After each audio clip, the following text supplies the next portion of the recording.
It's no surprise that psychotic despots and drug lords who came to power through violence and intimidation would be fascinated with gold-plated and diamond-encrusted weapons. The most well-known collector was Saddam Hussein. After his fall, his weapons seemed to be scattered in every direction. Exactly how many weapons were in Saddam's arsenal is not public knowledge, so it's unclear how many have just fallen off the books. The ones that have been accounted for are often placed in museums and presidential libraries around the world as historical artifacts. The gun Saddam had on him when he was captured by Delta Force, a 9mm Glock 18C, was seized and presented to President George W. Bush. But it should be noted that it is not one of the bedazzled ones. It is on display at his presidential library. At one point, Wired reported that Bolling Air Force Base even had a golden AK-47 in a display case at the Defense Intelligence Agency's building. Not to be confused with one of his most famous gilded weapons, the Golden Tabuk, an Iraqi variant of the AK-47. It's a gold-plated AK-104 assault rifle made of gold, metal, plastic, and wood.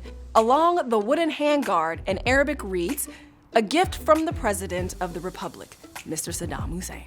A gift to who? It's believed that it was issued to the units responsible for the personal protection of Hussein. It may have also been used at public events by the Palace Guards. Soldiers of the 101st Airborne Division discovered this particular weapon in northern Iraq.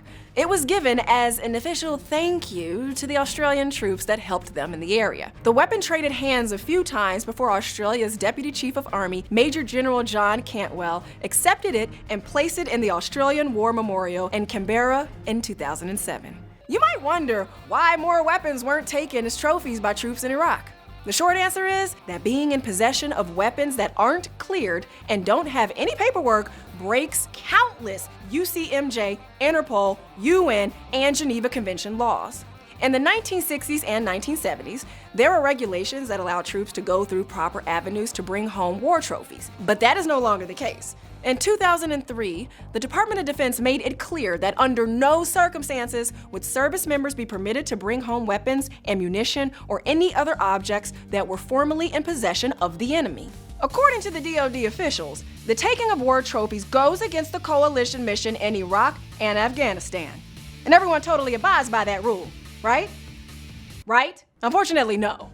This hasn't stopped troops from becoming war criminals in pursuit of riches. Saddam's weapons still pop up from time to time. In 2014, 2 men from New Jersey were caught in a sting by the FBI trying to sell over $1 million worth of Hussein family weapons. Later that same year, Marine Corps Staff Sergeant Joel Miller had his conviction overturned after being framed and sentenced for smuggling home a chrome-plated AK variant in 2005. As it turns out, another Marine had planted the weapon on him after Miller threatened to expose the guy's affair. Nonetheless, Miller was still given a bad conduct discharge after serving 20 years in the Marine Corps. That gun was reportedly seized by the Hemet Police Department, and its whereabouts are unknown. But at least 2 of Saddam's weapons have been known to make their way to auction legally. The M77 rifle that Saddam held during a 2000 military parade was given to an unnamed agent after 29 years of service to the CIA. Although it wasn't flashy like the rest of Saddam's armory, it still put up and sold at auction for $48,875. Get me a gun. Anyone's gun.